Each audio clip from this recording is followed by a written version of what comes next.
Seja bem-vindo à nossa Muito sala obrigado. e muito bem-vindo ao nosso companheirismo de ideais, né? Então, nós estamos aqui na presença de Fábio Santos, direto de Goiás, para o É. nosso Recife, Pernambuco. Coisa boa. Fábio, eu vou fazer uma pequena apresentação, né? Eu sei que muita gente te conhece, mas Fábio é gestor público lá em Goiás. Ele também atua com comunicação não violenta, que é uma das áreas que ele mais gosta e milita. Graduando em comunicação não violenta, foi pós-graduando, fundador da Bona Empatio, que é uma empresa que promove o desenvolvimento humano com foco na comunicação e não violência. Presidente da Abre Paz, não é? E hoje nós vamos conversar aqui na nossa sala com um tema que a gente estava conversando antes, bem atual, pertinente nos momentos de hoje, que é o espiritismo e os direitos humanos.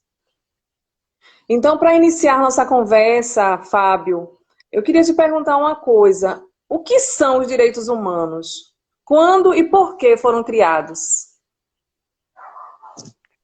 Então, Aurea Lúcia, primeiro agradeço a oportunidade, né? Eu estou aqui representando toda a Brepaz, né? Nossos ideais e aquilo que nós acreditamos, e assim como vários coletivos espíritas, né?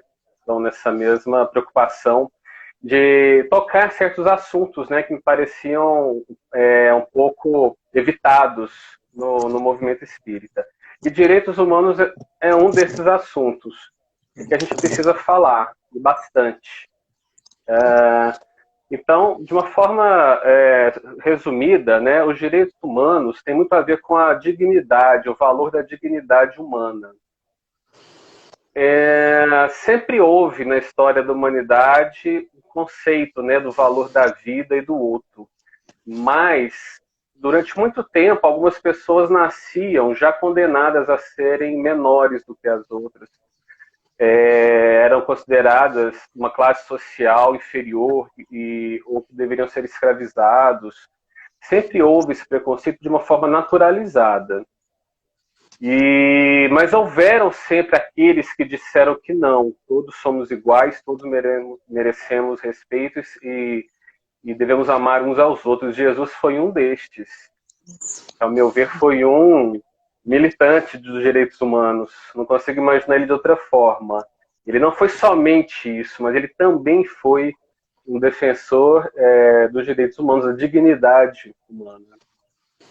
Então, em algum momento da humanidade, principalmente ali na era moderna, a gente começa a ter uma consciência maior coletiva do valor de que todos somos iguais, todos merecemos essa dignidade, esse respeito. Isso é um processo, e acho que isso mostra o crescimento, a evolução da humanidade como um todo. Essa consciência coletiva vai tomando conta e isso vai ganhando corpo e as pessoas vão dizendo basta, preciso de mais respeito, preciso de mais condições, né, de viver. Não tem como alguém ter tudo e eu ser servo, escravo a vida toda do outro, né? Enfim. Isso. Então vai surgindo essa consciência. Mas eu diria que, de forma moderna, contemporânea, os direitos humanos surgem com a Declaração Universal dos Direitos Humanos, né, pela ONU, em 1948. E em decorrência eu diria, um trauma coletivo das tragédias que aconteceram no início do século XX, na primeira metade do século XX. Não que não houvessem essas tragédias antes, elas sempre houveram na nossa história, né? Sempre houve muita carnificina, houve muita escravidão, muito desprezo de uns pelos outros.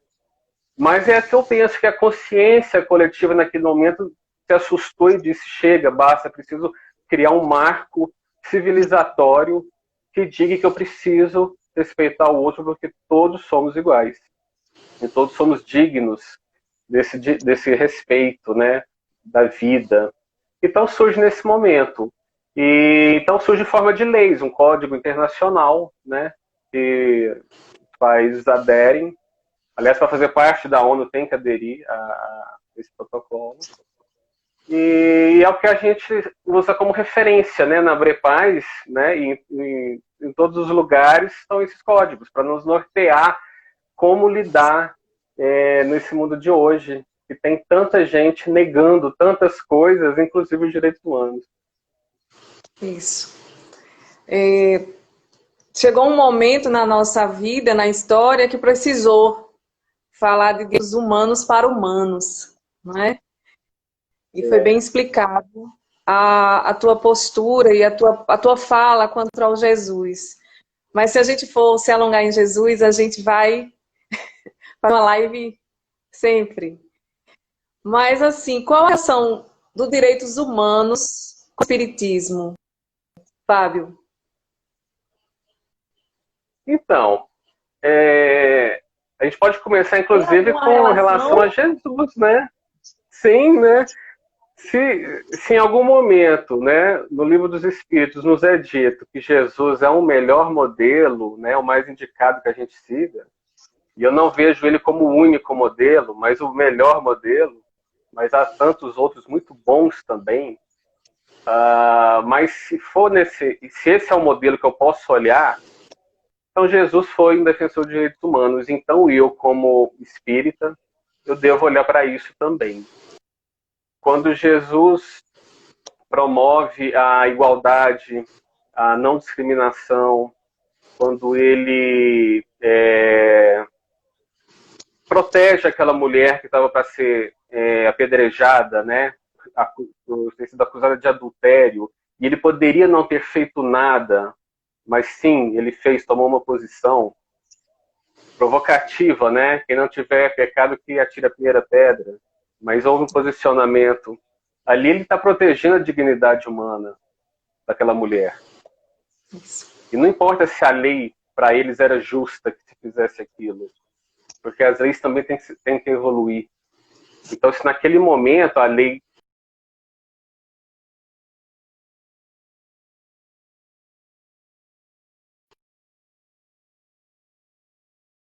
a dignidade humana. E tá me ouvindo? sim, não? Deu uma pausada, não foi? Mas eu estou ouvindo sim. Nessa vertente que você falou com relação às leis, né? Eu aprendi, eu estudei em colégio militar, né? Até uns 10 anos só. E eu aprendi assim, que a gente deve, dos 10 aos 19, e a gente deve dar uma ordem desde que ela não seja absurda. Não é? E assim, para a cabeça de uma criança, é difícil a gente perceber esse viés. Mas Jesus, um homem feito, né, a época que fez aquele ato que é relatado nos livros, nos evangelhos, ele tinha as leis, mas ele tinha bom senso. Não é? E as pessoas, a turba queria sangue. Não é? A turba não pensava, dormia. Ele estava desperto. Talvez seja por isso que ele não executou a lei absurda. Não é? Bem falado. Nós vamos aqui dar um tempinho para nos congratular aqui com a Livraria Renascer, a Zenilda. A Zenilda é nossa companheira no Ágora. A gente chama que ela é a nossa Amélie Gabriele Boudet. Ela é responsável por uma livraria e nos orienta, nos aconselha. É aquele colo de mãe que a gente sempre quer estar junto. Nós temos aqui a grata satisfação de ter o Alexandre Júnior, nosso coordenador do Ágora. Nós temos Cláudia Moura, Alexandre, né? Amanhã vai estar com vocês na Abre Paz, não é isso? Isso, exatamente, amanhã às 18 horas. Isso. Então é um outro momento muito bom para a gente. Seu Jerônimo, tem Jaque Guedes, Auristela Branco, sempre nos acompanha, Auristela. Marineuza, o Abre Paz está por aqui também. Tem que estar, né? É natural que seja assim. Mas, Fábio, o movimento espírita brasileiro é um defensor ou promotor dos direitos humanos? Então, o movimento espírita, o espiritismo, acho que não sei se ficou torto aqui na minha tela, peraí. O espiritismo, ele deve defender, sim, os direitos humanos. Se ele quer seguir o modelo de Jesus, se ele é o modelo, ele deve seguir. E e no livro dos Espíritos, por exemplo, assim como no Evangelho, existem várias questões colocadas por Kardec lá pelos Espíritos a respeito dos direitos humanos. Então você vai ver ali a lei da igualdade do homem e da mulher, você vai ver ali a lei da justiça, você vai ver ali a lei da fraternidade, a lei do trabalho digno, o direito ao descanso, quando a gente não tiver mais condições de trabalhar, é preciso merecer aquela aposentadoria digna. Então existe uma série de leis ali. E o direito à vida, inclusive, o direito natural à vida. Então o Espiritismo, ele fala assim de direitos humanos. Ele fala, inclusive, antes da declaração ter sido promulgada, né, pela ONU. Porque essas ideias sempre existiram, principalmente da Kardec lá na França, né, com a Revolução Francesa. Eram ideais que já existiam na sociedade. Então ele abordou essas questões, sim, e elas precisam ser estudadas, conversadas, debatidas, trazidas para o momento presente, né, porque foi feito naquela época, há mais de 150 anos.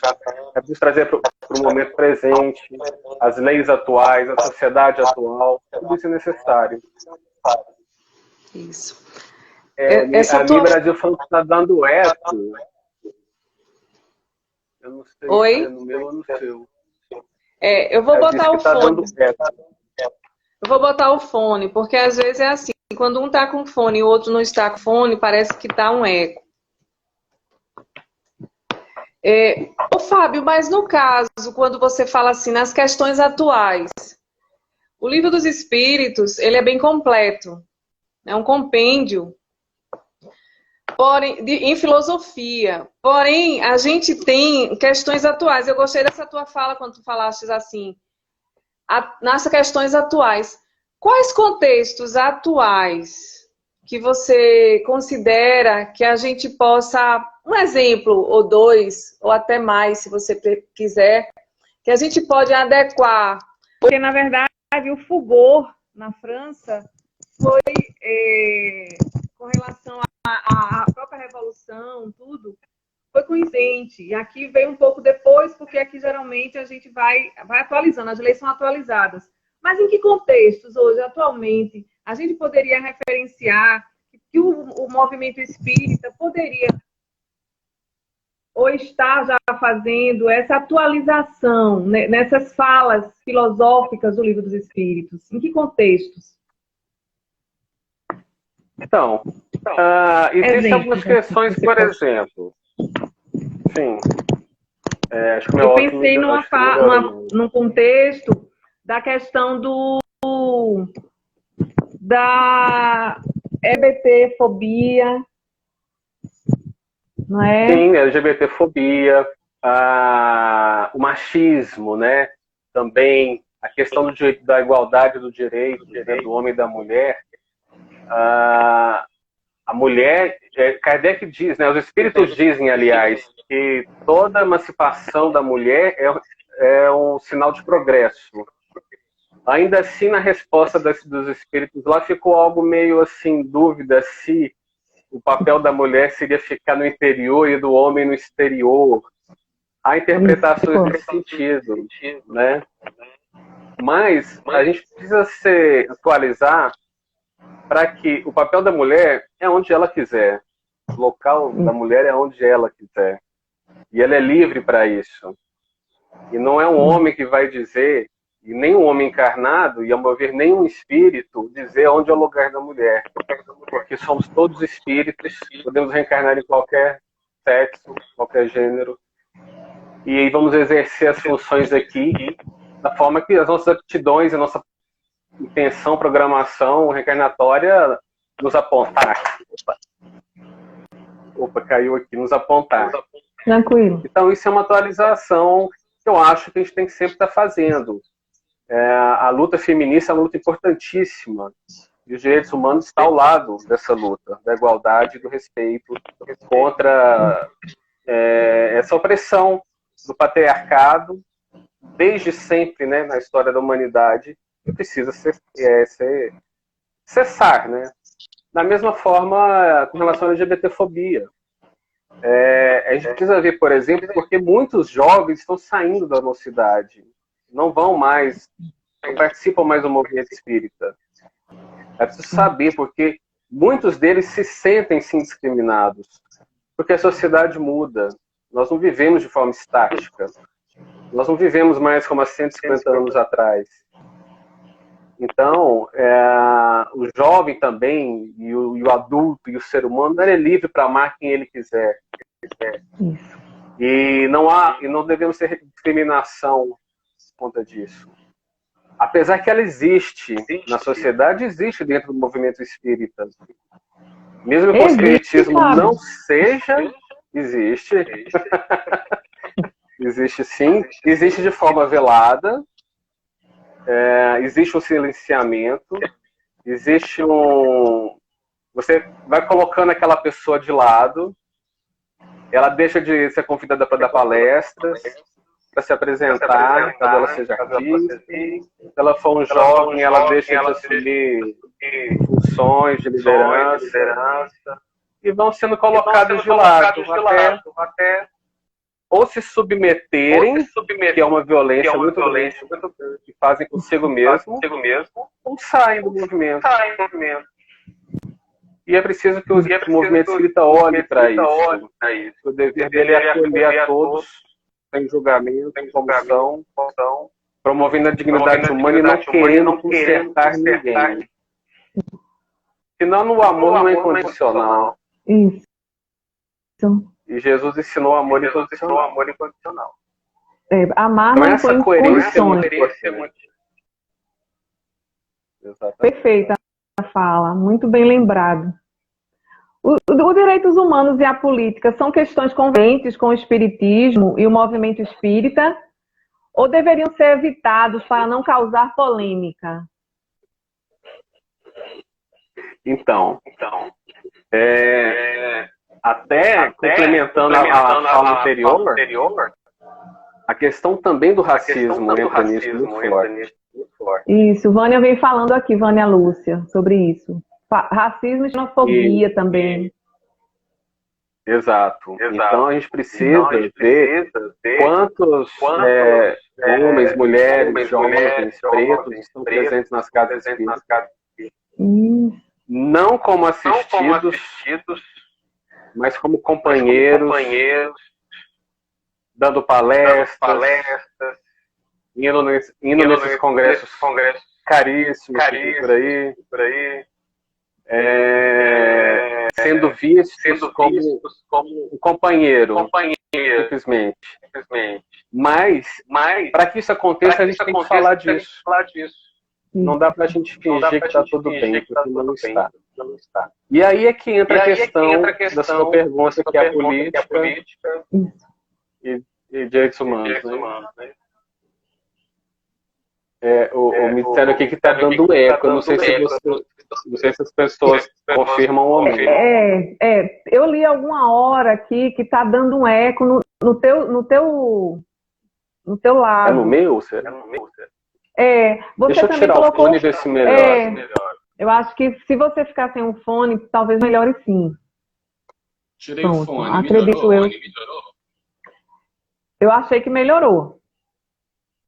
Vamos ver no decorrer. Pode falar. Então, como é que eu consigo transformar? Eu estou me ouvindo. Eu falo e ouço. Parece que o eco agora ficou mais alto, né? Deixa eu colocar aqui de novo.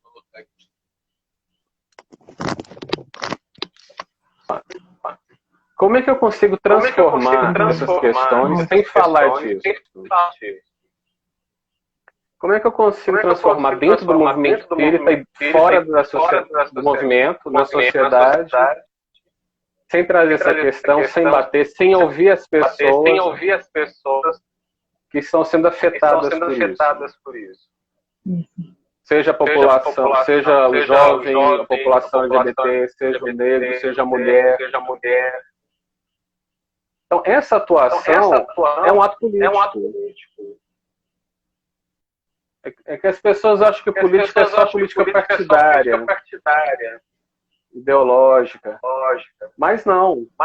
Toda essa construção, debate, transformação social necessária que o Espiritismo nos proclama, nos convida a fazer, é uma ação política. Deixa eu fazer o seguinte, Aureluce, eu vou sair e entrar de novo para ver se o eco melhora. Certo. Tá bom. Então vamos lá. A gente aguarda.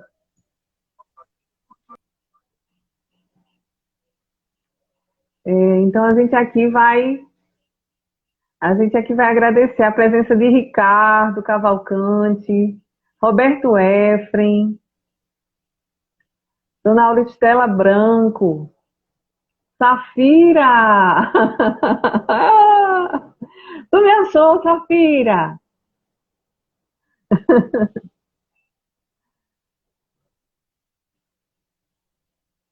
Estou adicionando o Fábio novamente. Oi, Alexandre.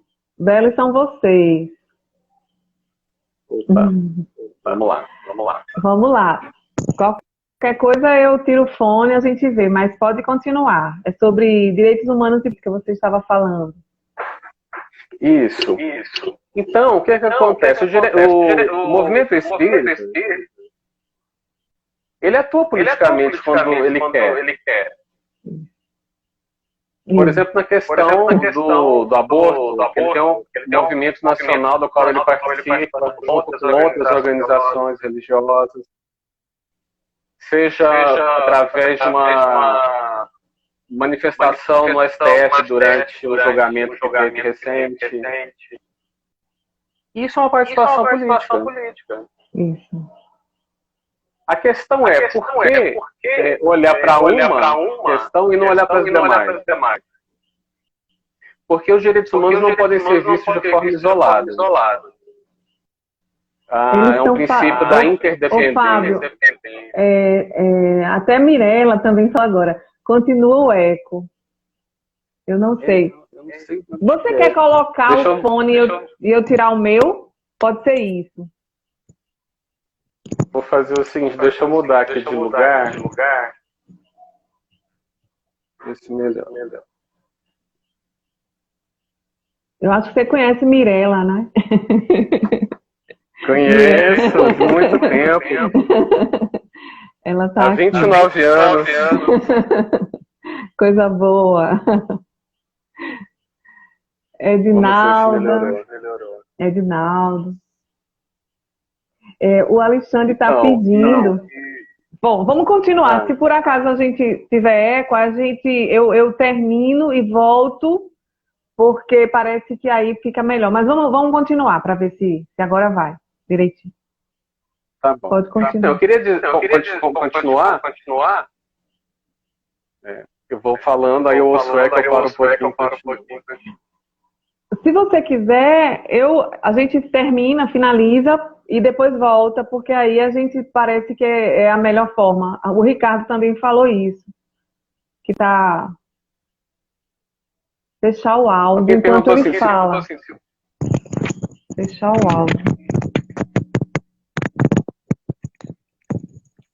Pois é. Vou fazer isso, eu vou fechar enquanto você fala o áudio.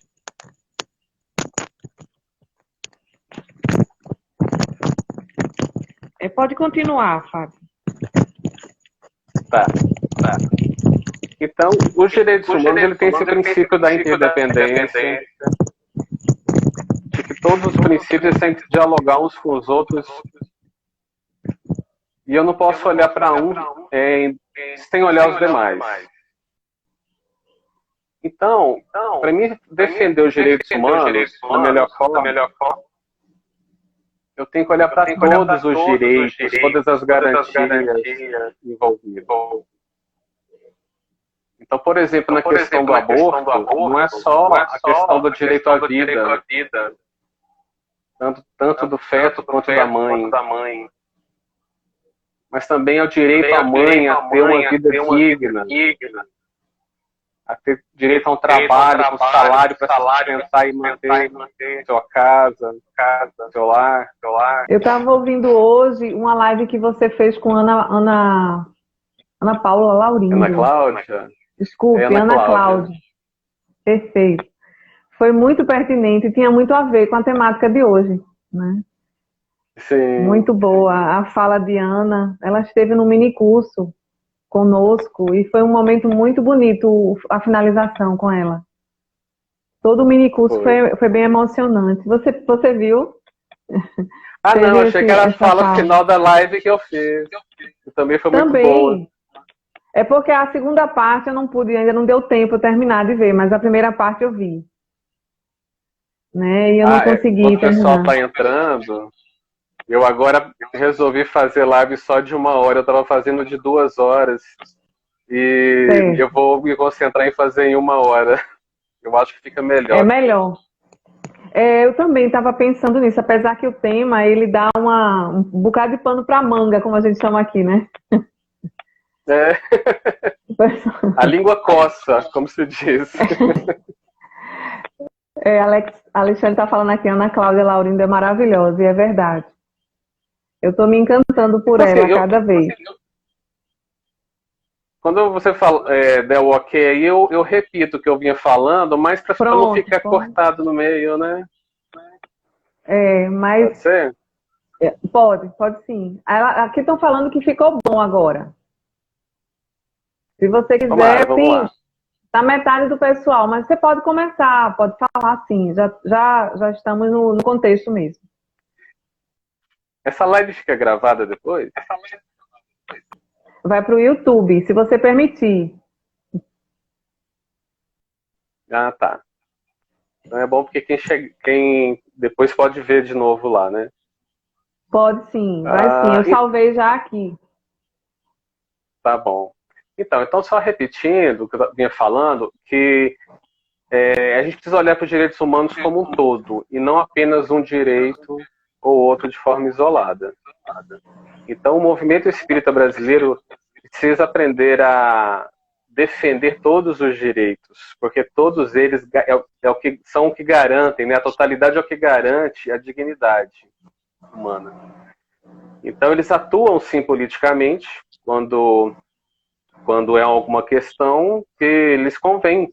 E o que eu observo que eles atuam politicamente na relação à questão do aborto, onde lá eles participam de passeatas, fazem manifestações, juntam-se com outros movimentos religiosos, fazem manifestação junto ao STF, né, durante julgamentos, né? Ou seja, tem uma atuação provavelmente junto a alguns políticos para auxiliar nessa causa. Então, isso é uma atuação política, não tem outro nome. Então, atuar politicamente não é problema para o movimento espírita. A questão é, devemos atuar só em um direito ou em todos? Então, na questão do aborto, por exemplo, não é só o direito à vida que precisa ser garantido. O direito à vida do feto ou da mãe, mas também o direito a um acesso à saúde pública, gratuita, de qualidade, um direito à moradia. Será que essa mãe, nesse desespero, está tendo condição de morar? Ela está na rua? Qual que é a condição dela? Será que ela está tendo acesso ao direito ao trabalho e a uma remuneração digna? Então, será que ela está sofrendo violência doméstica, sendo ameaçada? Qual é o direito que vai garantir essa proteção dela, né? A Lei Maria da Penha, se necessário. Então, são uma série de direitos para garantir a vida em abundância que os direitos humanos procuram garantir. A gente fala garantir minimamente o direito, mas minimamente tem que ser algo em abundância, né? Saúde, educação, trabalho, todos os direitos possíveis, né? Então a gente sonha com um dia que o movimento espírita vai olhar e lutar por todos esses direitos.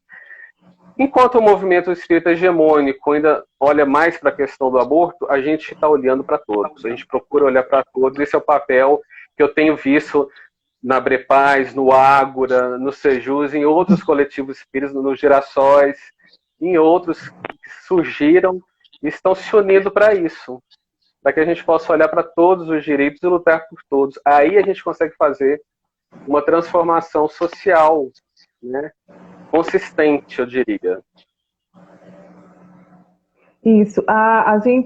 Eu trabalho, coincidentemente, você falou agora, eu trabalho numa maternidade em que a gente é amiga da criança, né? Então, às vezes, em alguns momentos, é um título, que dão, porque assim, em alguns momentos a gente também tem que olhar essa mãe. Nem toda mãe quer amamentar, né? Então, existem as regras, mas existem dentro das regras, das normas, dos direitos, das leis, existem categorias que precisam ser vistas com mais cuidado, com mais esmero. Mas, assim, como você falou agora com relação ao lado do movimento, né, contra o aborto, no nosso movimento espírita, isso já tem uma hegemonia soberana, realmente. É uma hegemonia já, como se diz. Mas em relação a outras, não. É como se tivesse uma unilateralidade, né? Só ver um lado.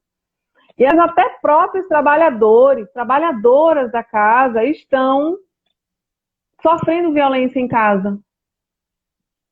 Sim. E aí o que alguns companheiros espíritas recomendam para essa mãe, essa mulher que está sofrendo violência doméstica? Eu já vi isso. Não abandone o seu lar, não se separe, não se divorcie, não faça nada porque você tem que suportar de forma resignada, né? O que é uma violência muito grande, o que é contra os direitos humanos e contra a dignidade humana. Isso. O eco começou agora. Começou? Você está ouvindo? Estava sem eco, agora voltou. Não aconteceu nada. Não. Estranho. Bom, mas tá fluindo. Aqui o pessoal não está reclamando e está fluindo. Eu acho que dá para... Você está conseguindo me ouvir? Continuar. Eu te ouço bem. Então, com relação a isso, eu desde jovem ouço essa fala. Desde a minha época da mocidade eu ouço essa recomendação de que você tem que suportar um casamento que já não existe de fato. E que por vezes já caiu numa relação abusiva, violenta. E ainda assim ficam recomendando a mulher a continuar dentro do lar. Isso é completamente equivocado. Não se sustenta mais. E não tem que ser um espírito que vai nos dizer o que fazer. Esse eu acho que é o grande equívoco também. O espírito está encarnado, está sofrendo, que é a mulher, e tem a lei que a protege, e a gente tem que fazer uso disso. Então, a recomendação que a gente dá é use a lei do Maria da Penha, se não há mais possibilidade, faça a denúncia. Ninguém tem que sofrer violência em casa. Ninguém vai para um umbral por causa disso. Promover essa dignidade, a proteção à vida, não é só questão do aborto.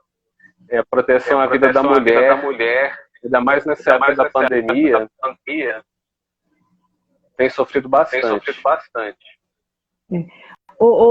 Fábio, uma fala aqui de Adilene é o seguinte, ele está dizendo que na posição que você estava anterior não tinha eco. Como se você se você tivesse, você estava mais se você for mais para a esquerda, fica com eco. Então, onde você estava? Mas agora, olha, eu acho que está fluindo. Alguns amigos aqui estão falando que é para continuar, porque às vezes dá um pouco de eco, mas não interfere, sabe? Aqui a grande maioria está falando que está continuando. O que você falou agora sobre a questão dos próprios trabalhadores serem vistos e acolhidos, não é? Quantas vezes eu escutei outro dia uma fala de uma pessoa que dizia assim, foi fazer uma fala numa equipe de campanha do quilo. O Roberto Efraim está falando aqui que mais à direita é nociva, esse Roberto ali. É melhor sempre pela esquerda. Olha, eu não sei por que eu li. Mas tudo bem, é engraçado que eu pensei nisso. Eu não queria nem falar que era do esquerdo. Veja só, aí ele disse que foi fazer essa fala ao grupo e disse logo assim: olha, quem aqui saiu de casa hoje e brigou com o esposo, brigou com a esposa, deixou um filho doente? Aí um bocado de gente levantou a mão. Aí disse, pronto, voltem, porque a caridade, para ser bem feita, ela precisa ser feita dentro de casa. Não é? Então, antes de falar qualquer coisa, ele disse assim, quando a gente vai fazer o bem, é feito, diz aquela parte dos evangelhos que diz, vai fazer tua caridade, deixa, se tem alguma coisa contra teu irmão, vai, se reconcilia e faz a tua oferta. Quando a gente trabalha para o outro, mas a gente não vê quem está conosco, não consegue ver o todo das situações, a gente vai ser arbitrário, vai ser injusto, não é? Não vai ter bom senso. E isso que você fala de olhar as questões com minúcias, não é? Com detalhes, e dentro da própria casa espírita, isso ser visto, isso é de muita relevância. É de muita justiça. Sim. É justiça isso. Justiça. Não é? Eu acho... Justiça. E é muito assim, falta de empatia de quem fala isso, que não está no lugar dela, não está na situação de vítima da violência. Então é muito fácil falar isso. E assim, a violência, eu não acredito nesse tipo de trabalho em que você expõe muito as coisas para o externo, vai só para o lado de fora, mas você não cuida bem de quem cuida. Não olha para quem cuida, né? Não é? Porque sim, quando a gente... Eu trabalho numa área de saúde que tem a ver com a enfermagem, sou enfermeira, né? Estou enfermeira nesse momento. E assim, a gente vê muito esse lado. Quando eu estou observando as coisas, eu fico percebendo aquela pessoa que está cuidando, como é que ela está? Não é? Alguns terapeutas... Está exausta, né? Muitas vezes. Exausta, ela tá às vezes chateada, né? Ela tá cansada, e aí, ou violentada, né? Porque existem violências mil formas. E a gente percebe que esse cuidar de quem cuida é muito importante em qualquer área, não é? Sim. Mas tem uma pergunta que eu gostaria de te fazer, que é sobre a renovação moral. Será suficiente a religião, a espiritualidade, a evangelização das pessoas para essa renovação moral? Então, ao meu ver, não. Essa renovação moral, através da minha renovação íntima, muitas vezes pela religião, geralmente através da religião. No caso nosso, espírita através da reforma íntima. Estou eu aqui buscando sair do eco. Vai me trazer sim um conforto. vai me trazer bem-estar espiritual, mas isso não é suficiente para trazer o bem-estar coletivo. E se o outro sofre, é impossível ficar feliz. Se eu estiver feliz, ainda que do meu lado estiver alguém sofrendo, é porque eu não fiz ainda a minha renovação moral.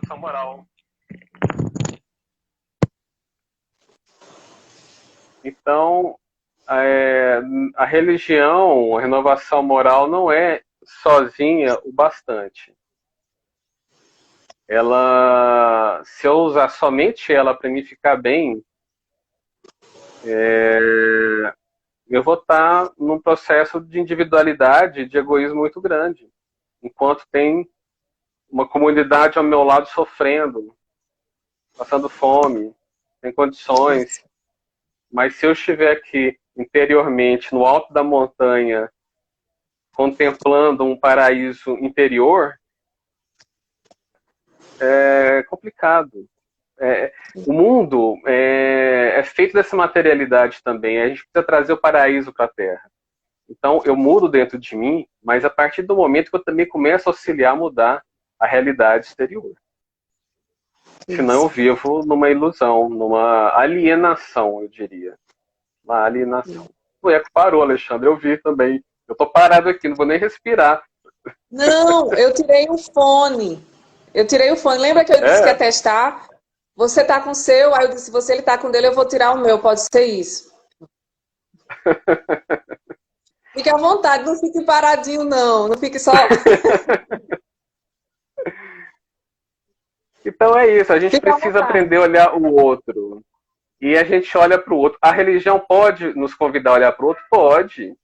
E geralmente o faz. A nossa interpretação equivocada é que nos faz olhar só para a gente.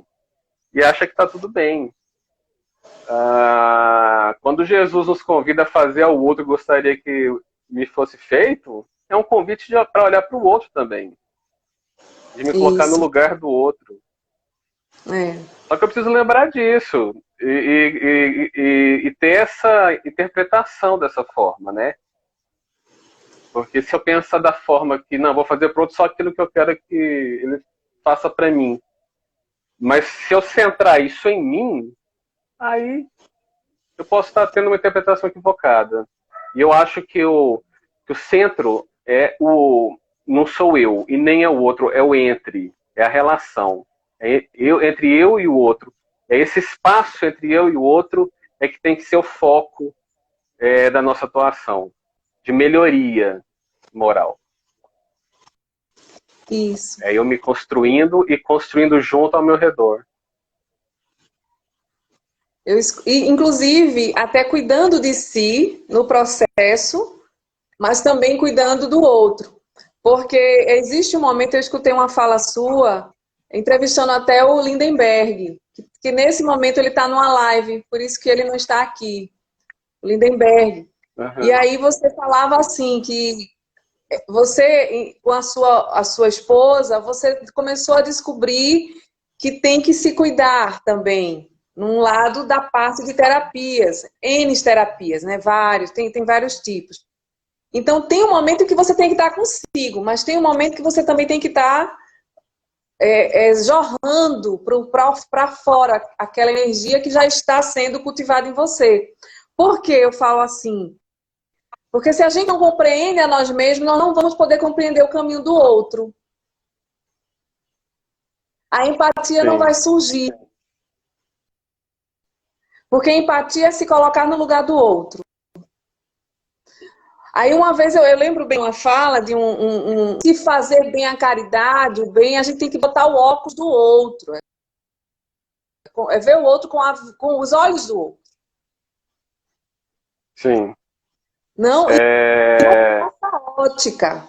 Não é assim que amar a Deus sobre todas as coisas e ao próximo como a si mesmo. Mas como é que nós estamos nos amando? Sim.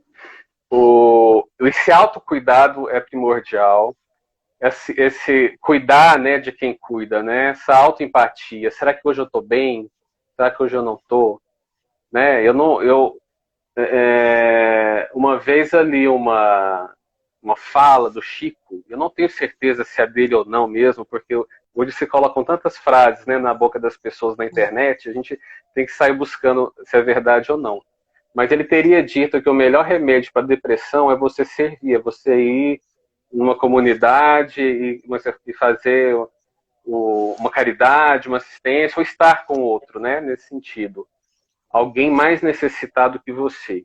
E isso seria um tratamento para sua depressão. Eu não concordo muito com isso, porque se eu estou em depressão, eu preciso primeiro cuidar de mim mesmo. Esse é o primeiro ponto.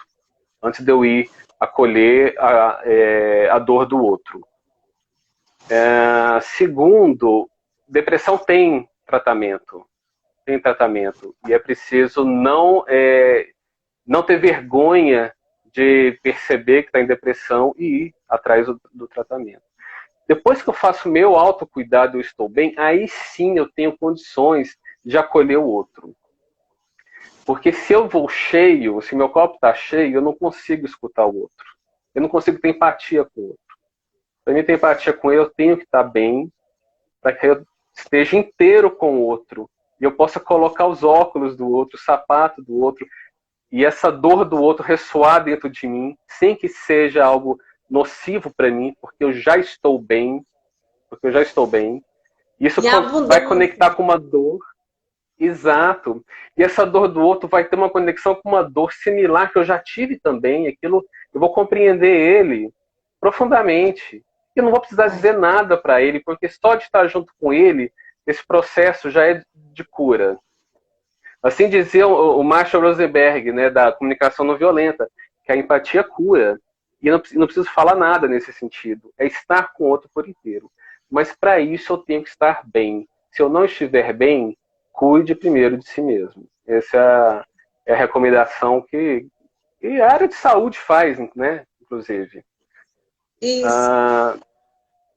Não é? Isso. Então a gente não pode querer ser super-herói, né, botar a capa do super-homem e sair por aí querendo acolher e salvar todo mundo. Não, gente, para a gente poder auxiliar os outros, vamos primeiro olhar se a gente está bem, em estado de equilíbrio psicológico, emocional. Porque às vezes as pessoas saem muito para poder fazer trabalhos existenciais e não cuidam da própria casa, do próprio lar ou de si. Verdade. Isso eu não vejo onde isso pode ser benéfico. É como se fosse uma fuga, na verdade, né? Muitas pessoas vão de segunda a segunda para o centro fazer trabalhos e reuniões, estudos, mas é um processo de fuga de si mesmo ou do lar. É preciso saber se isso é verdadeiro ou é uma fuga, né? Essa compreensão é muito importante. O trabalho é muito bom, mas... né? E no caso da renovação moral, a gente às vezes faz da religião uma bengala, né? É o que você falou. Essa renovação moral será suficiente? Eu achei interessante, aqui tem um comentário do Roberto Effre, ele fala: Fábio, o homem e a mulher buscam o invisível há milênios, quando toda a transformação em nossa experiência é a nossa própria transformação. E a Vânia Lúcia, ela fala assim: a primazia no âmbito individual funciona como um mecanismo de negação do espaço político, ou seja, o bem comum. Exatamente. Vânia, a gente vive uma fase de individualidade muito grande, né? É a era do selfie, né? É a era da exposição nas redes sociais, e a gente quer estar bem para mostrar para os outros que a gente está bem. Mas a gente precisa voltar a cultivar os valores coletivos, as relações. E é interessante porque agora, com o caso, né, do Floyd, né, foi assassinado lá nos Estados Unidos, o homem preto que foi asfixiado e assassinado pelo policial branco. Isso explodiu no mundo de uma forma E tem gente que fica pensando, nossa, mas por que tanta revolta? Mas por que só, né? Até se assusta com a reação e acha, inclusive, uma reação violenta, desmedida e condena. Nossa, olha como eles são violentos, né? Mas isso é de quem vive num individualismo muito grande, que não consegue perceber a violência que existe o tempo todo na sociedade, uma violência estrutural que oprime, que violenta, que cala, que silencia, que mata. No caso, a população negra. Isso. Mas outras populações também. Então, como vivem numa bolha, num isolacionismo muito grande, se assustam quando vem essa reação e ainda condenam a reação achando violenta. Se a gente começar a conviver mais, ouvir, escutar mais, vários setores sociais que a gente não frequenta, não vai, não visita, sair dos nossos condomínios e visitar e conversar com outras pessoas, a gente vai perceber que esse grito é um grito de desespero que estava acumulado e que passando da hora de ser colocado para fora. Né? E isso é direitos humanos, é você gritar pela sua dignidade. Isso. Eu me fiz a não violência de não ver o vídeo desse fato. Mas eu imaginei pelos relatos que a pessoa que fez outras vezes. Não é? Porque aquele foi filmado. Não é? Então, assim, na verdade, esse enlutamento nosso é pandêmico. Porque as pessoas, elas ficam... A gente fala agora numa pandemia, mas a violência, ela campeia várias áreas. E a Mirella Brasil, Mi Brasil, está dizendo aqui, olhar para a autoviolência e a violência silenciosa da área. Não é? São os pequenos momentos que a gente faz violência com os outros e com a gente mesmo. Sim. Quando a gente, né, quando a gente fica... Pode falar. Essa fala de Mi Brasil foi bem forte. Sim, existem as violências, as microviolências e as violências, aquelas que são gritantes, né? No campo dessa microviolência, uma violência diária que as pessoas sofrem, que às vezes a gente faz conosco mesmo, e a gente faz com os outros. E todos fazemos, é muito difícil alguém se excluir. Todos fazemos, estamos aqui nesse planeta porque ainda estamos inseridos numa sociedade que, inclusive, nos ensina a ser violento desde criança. Uma violência sistêmica mesmo. Mas é preciso parar para olhar isso, sem temer descobrir dentro de si uma sombra muito grande, profunda.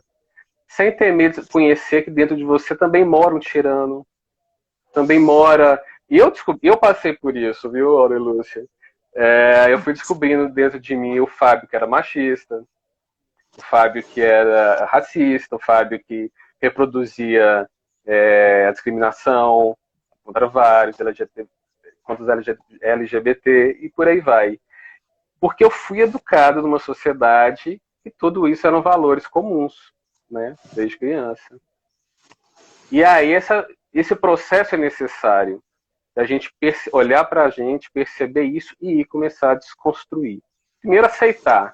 Aceitar é a primeira coisa. Se eu negar, eu não me livro disso, eu não transformo. Eu aceito isso, reconheço e começo a buscar uma nova atitude, um novo pensamento, né, uma nova conduta diante de tudo isso. E essa é a renovação moral que a gente espera. Todos nós estamos nessa caminhada. E não estamos exigindo ninguém se tornar perfeito ou santo. Ninguém. A gente precisa que todo mundo seja muito humano nesse momento. Muita humanidade, não é? Eu ia falar agora de uma frase de Zenilda, né? A Sabeli, no grupo, que eu te falei. Ela sempre diz assim, espíritos de terceira ordem, gente. Então, quando você fala assim, não é? A gente pensa que só porque entrou no espiritismo é suficiente para virar santo. Eu estou falando em qualquer denominação, mas vamos falar da nossa seara, porque assim, a gente não sabe, a gente percebe, a gente às vezes está num processo de autoconhecimento. Entrar do espiritismo não é o espiritismo entrar em você. Exato. Isso demora. Quando você fala assim, eu me descobri um pouco assim, eu me descobri vendo isso. Que bom! Seja bem-vindo ao mundo dos humanos. Exato. Porque assim, quando a gente vê algo, a gente está podendo agir para solucionar. A poeira debaixo do tapete, a gente acha que está tudo limpinho, mas não está. Você levanta o tapete. Então, até o momento que você nega, vai continuar. Não é? Mas o Lindenberg falou muito bem isso naquela live que vocês fizeram. Não é? Mas uma outra coisa que passa batido, que eu queria te perguntar. Você acha que deve, no caso aqui, efeitos humanos é bastante para melhorar a sociedade? Algo além disso. Por favor, dê uma cortada. Você acha que defender os direitos humanos é bastante para melhorar a sociedade? Há algo além a ser feito? Que outros saberes, conhecimentos e atitudes podem ajudar neste processo? Então, da mesma forma que nem somente... Olha o eco voltando. Voltou, foi? Voltou. Aí. Eu falo depois eu escuto. Aqui tá tranquilo, eu tô lhe ouvindo. Tá. Eu tô lhe ouvindo sem o eco. Mas eu vou ver se o pessoal começa a dizer alguma coisa. Você tá me ouvindo? Eu tô te ouvindo bem. É porque depois que eu falo, eu também me escuto. Aí incomoda você. Me incomoda, mas eu acho que as pessoas também me ouvem duas vezes. Mas eu vou continuar. Eu tô me ouvindo bem. Vamos ver o pessoal reclamar. Da mesma forma que não somente a religião é capaz de transformar o homem e a sociedade, também não somente os direitos humanos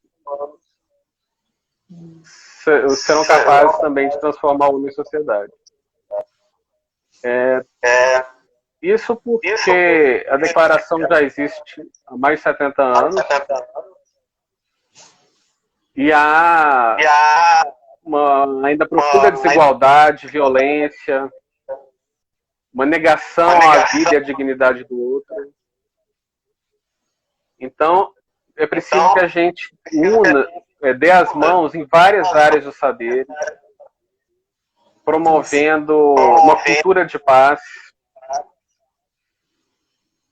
uma cultura dos valores humanos, humanismo. A educação, a pedagogia tem um papel fundamental nisso. Mas todos os movimentos sociais, civis,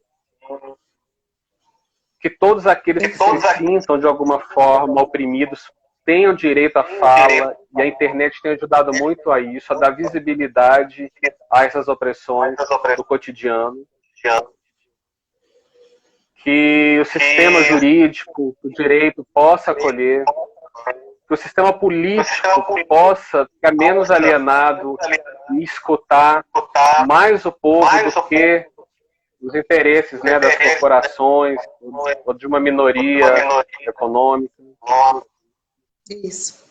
E tudo isso é cultura de paz, que as artes, a cultura seja valorizada como ela é, com a expressão da verdade, dos valores da cultura regionais de cada povo, sem discriminação cultural, que o direito acolha todas as necessidades da população negra, da população LGBT, das classes menos favorecidas, econômicas, tudo isso, dar as mãos e dialogar. Mas então eu vejo isso, é preciso que a gente fale muito disso. E promova uma cultura de paz, que não é a cultura do sorriso, da felicidade e da fala mansa. A quem pensa em cultura de paz, aí eu não falar disso, é eu ficar em oração e aguardar que tudo fique bem. E isso não vai se resolver por oração. Oração é um recurso importantíssimo, que tem comprovação científica dos seus efeitos, que nós espíritas sabemos disso, né? Pelas obras, né, de Kardec e de outros. Mas as mãos não podem se unir somente para orar, mas também para se apoiarem, se abraçarem, se levantarem, se conduzirem. E isso é cultura de paz. Se engajarem, né? Agirem, né? Isso, agirem. Se unirem. Tem E a gente espera que Pode falar, Kim. Que as religiões, né, que as religiões possam dar as mãos com toda essa luta. Que eles não sejam um espaço somente de fé pela fé, mas que seja um espaço de uma fé materializada no bem viver de todos. Isso. Olhar, né, ter o bom senso e perceber as leis, as normas, porque assim, tem as normas e no papel a gente vê uma beleza, né, muito grande, mas na prática a gente vê que as coisas são muito veladas, mas feitas, executadas para que as coisas não andem. Inclusive, exemplificando maus exemplos, pessoas que eram bons exemplos, são formadoras de opinião e fazem o caminho inverso. Não é? Eu acredito muito nesse autoconhecimento, porque senão a gente vai reproduzindo e quando olhar para o outro a gente só vai ver o que a gente tem de sombra, né? de pior. Vai fazer o pior. Vai ser aquele pior. Não precisa desencarnar ou como fala na linguagem comum, morrer para poder melhorar.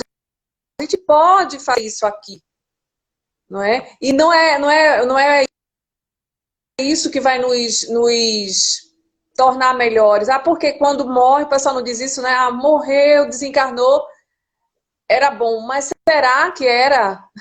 Nós somos espíritos de terceira ordem. Né? Nós somos espíritos. Eu sempre penso nisso. Essa santificar, né? A gente se achar santa e bota aquela voz, né? Aquele sorriso, mas muitas vezes aquilo ali é um choro, né? Tem uma historinha que eu acho que você já deve ter escutado de um agricultor, né? Ele estava trabalhando e uma pessoa passou e fez, vai orar. Aí ele olhou para ele e fez, eu oro, mas quando eu aro, eu oro. Não é? Porque assim, a prece, a oração, a reza sem ação, a fé sem ação é morta. Não é? Quantos ateus eu conheço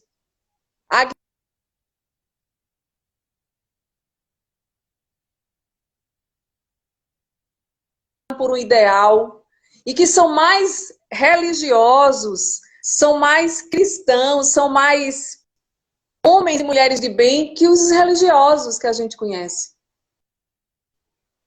Eu também, Aurelúcia, eu também conheço pessoas que se designam ateus e que são militantes dos direitos humanos e que fazem muito mais do que muitos religiosos que só ficam orando.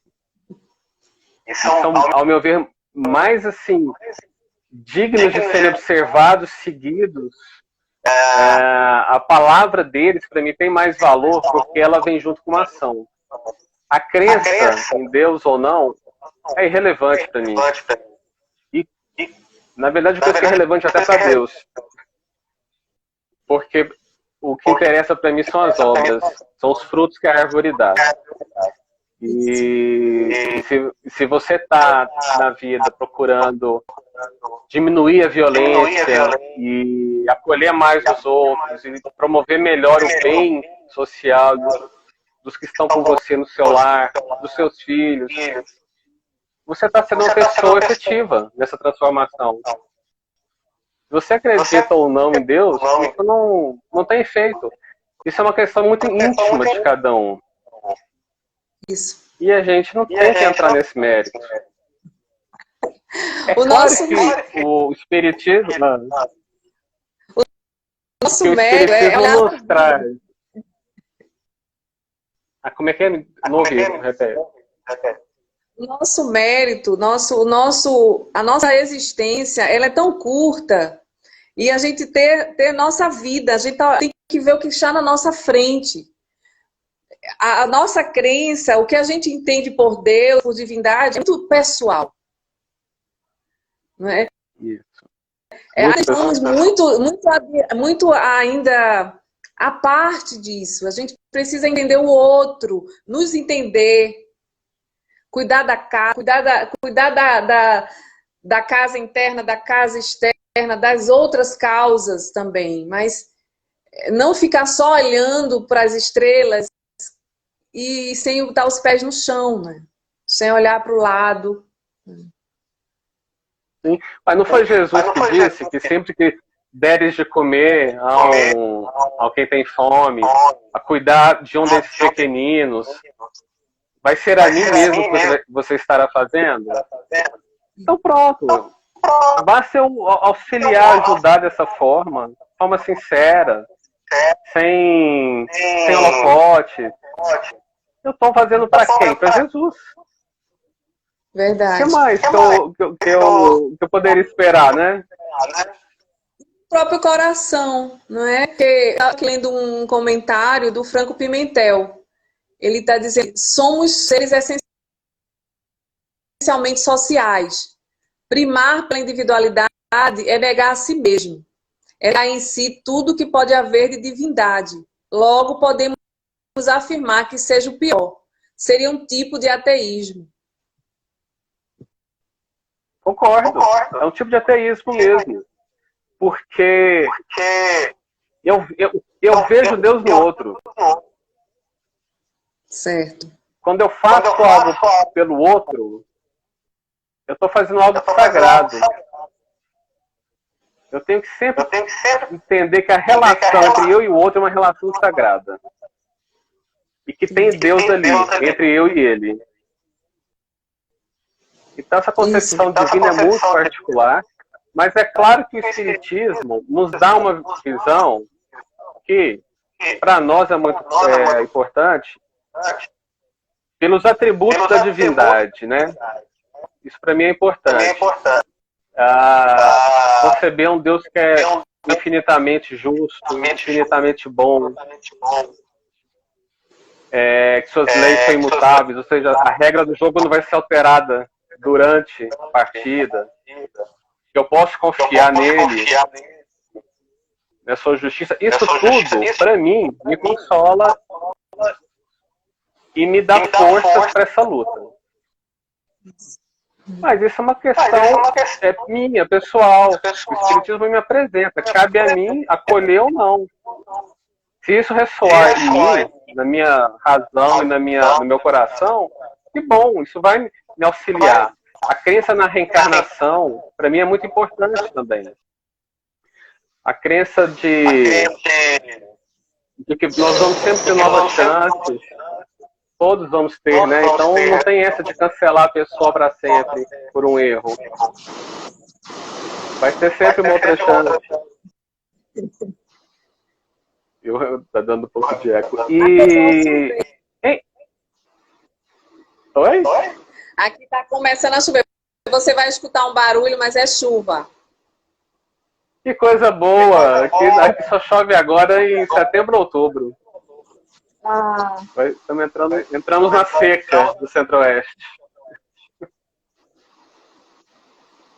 Então é isso, algumas crenças do Espiritismo nos auxiliam, mas eu não posso presumir que só por causa delas eu serei capaz de ser uma pessoa melhor, né, sobre a Terra.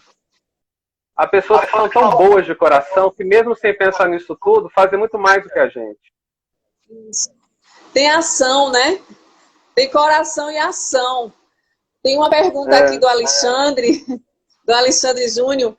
Ele diz assim: as terapias espíritas substituem as assistências psicológicas e as psiquiátricas? Não, de forma alguma. De forma alguma. Não façam isso, por favor. Terapia psicológica, psicoterapêutica, psiquiátrica, ciência, isso tudo tem o seu lugar e a religião não substitui. Medicação, se necessário, inclusive. Sempre tem casos em que a medicação é necessária e nós não podemos ser contra isso. O processo de psicológico, psicoterapêutico é muito importante, não há nada que substitua. Existem terapias mais efetivas que as outras, ok, isso varia também conforme a pessoa e o problema, né, que ela quer olhar. Mas a terapia espírita, como ele falou, não substitui. A terapia espírita ela tem a sua efetividade, mas não em substituição. Com certeza. Eu lembrei agora das necessidades humanas básicas, indo para Maslow. Nós somos tantas áreas, nós somos tão multifacetados, então não é uma determinada área que vai ser resolvida com um determinado tipo de ação. Existem coisas a mais por trás. Nós somos espíritos milenares, às vezes, né? Centenários. Então, há algumas coisas, isso na nossa concepção, mas se nós formos para a existência, tantas coisinhas que a gente percebe, tudo, não é só na mente, não é só no passe, não é só com a água purificada que vai melhorar. Não é? Tem algo a mais. Se a gente se permitir, né? E vamos pensar assim, que nem tudo é problema espiritual, nem tudo é obsessão. Não, nem tudo. Existe, mas não é tudo não, tá? Senão a gente vive numa paranoia sem fim.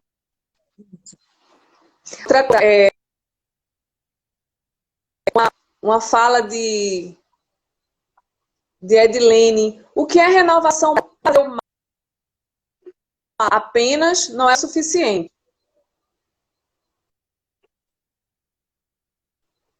Boa pergunta.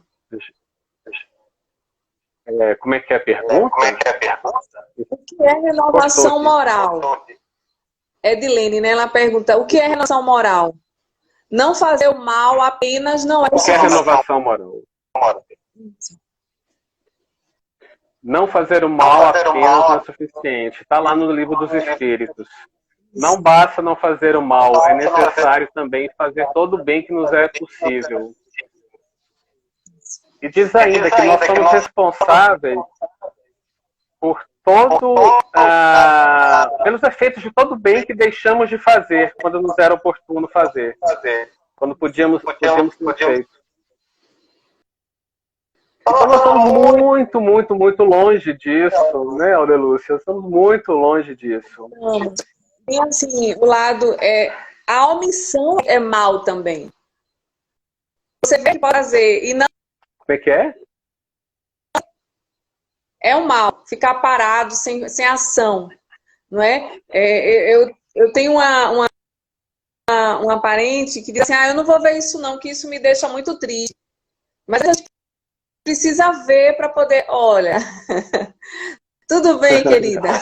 Mirela. Prazer em ter. Mirela. Uma simpatia. Ela me adicionou primeiro do que eu te encontrei, vê, no Face. Ela é ótima.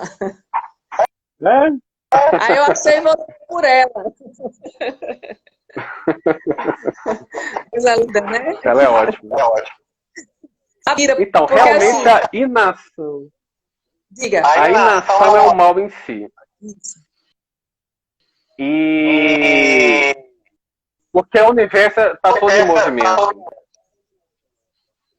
E quando a gente para, a gente deixa de progredir. E a gente precisa agir, porque há questões que são mais urgentes, né? Então, como dizem, quem tem fome tem pressa. Então, não dá para ficar parado sempre aguardando que esse mundo de regeneração apareça. Ele não vai cair do céu. Isso, e tem uma coisa que eu queria só, eu acredito que, e você até enfatizou que é uma das, seria a menina dos seus olhos, é a comunicação sob violência, que você atua, não é? E aqui Cecília, cumprimentando Cecília Vasconcelos,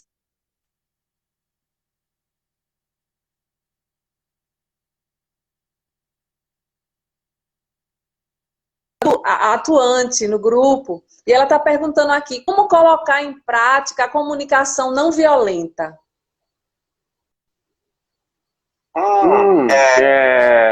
Ela, na nossa vida ou em algum local específico? Não, eu acredito que seja na vida.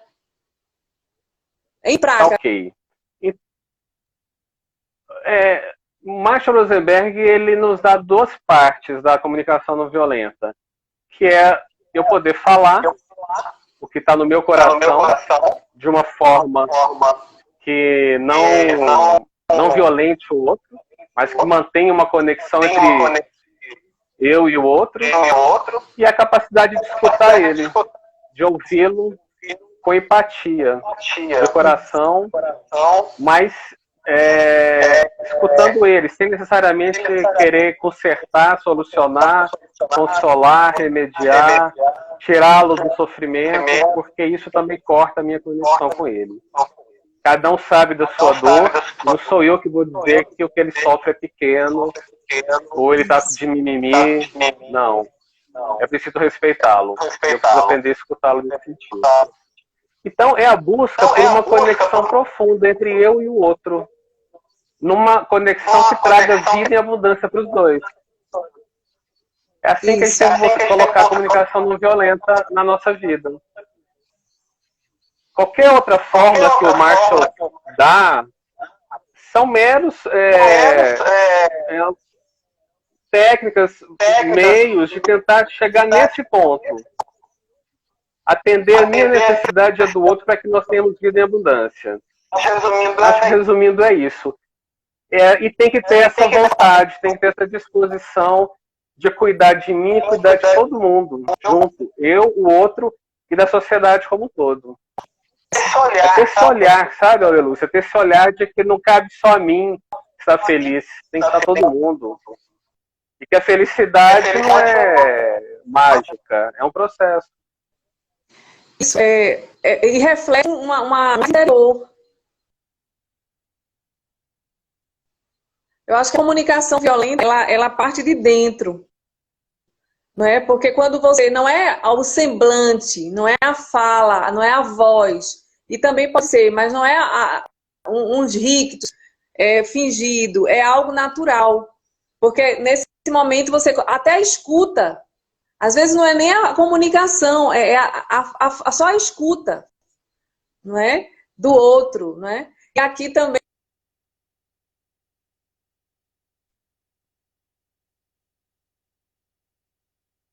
e está falando aqui uma coisa que eu achei bem interessante.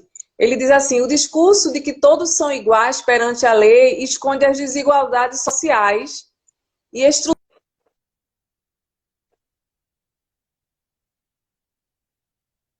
Miguel, recentemente, né? Miguel, é uma fala. Só fala cortando, mas eu acho que eu entendi a colocação. Esse caso recente do Miguel, né? Sim, se puder, por favor. Ele diz assim, o discurso de que todos são iguais perante a lei esconde as desigualdades sociais e estruturais que eclodem Sim. em episódios chocantes como Floyd, João Pedro, Miguel. Sim. Foi o que eu comentei, inclusive, mais cedo. Uma hora explode, porque não há escuta para essas pessoas que estão sendo oprimidas. E a comunicação não violenta, ela vem convidar a gente a escutar o outro, entender o que na vida dele não está sendo atendido, não está bom, que está faltando. E eu acho que o Espiritismo também nos convida a isso, a esse comportamento de empatia, de amorosidade, de escuta, de acolhimento. Assim como Jesus também. Portanto, há uma série de coisas que nos convergem para isso. E essa transformação vem e é necessária. Você pode fazer ela através de um mecanismo da fé, através de um mecanismo como a CNV, através de direitos humanos, através de outros mecanismos possíveis que existem, para que a gente consiga transformar essa sociedade. Eu não acredito em solução única de ninguém. Eu acho que a solução vem de todos os lados, atendendo a todas as necessidades. E aí a gente consegue corrigindo, desmontando, na verdade, essa violência estrutural. Já está montada desde antes da gente nascer, a gente nasce imerso a ela, não reconhece ela. Então a gente começa a observar o corpo como que ela existe, que ela está fora e está dentro da gente, que a gente também reflete. E esse conhecimento, essa consciência, que é possível a gente começar a desmontar ela. Desde que eu tenha essa vontade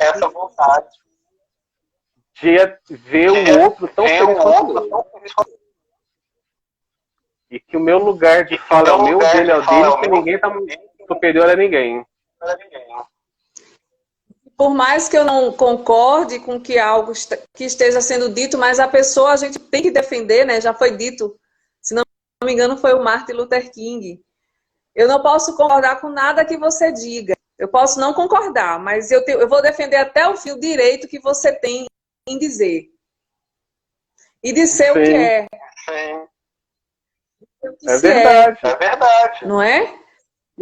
Porque a gente não é igual. Isso não é igual. Então, cada um tem sua história. Cada um tem sua história, sua caminhada. Eu preciso respeitar isso e entender que ninguém precisa pensar igual. Está dando um eco, então eu estou parando de vez em quando a minha fala. Para ver se... A gente está chegando, acho que nos minutos finais, mas eu queria que você concluísse, que eu também quero te dar a fala para a tua finalização do processo.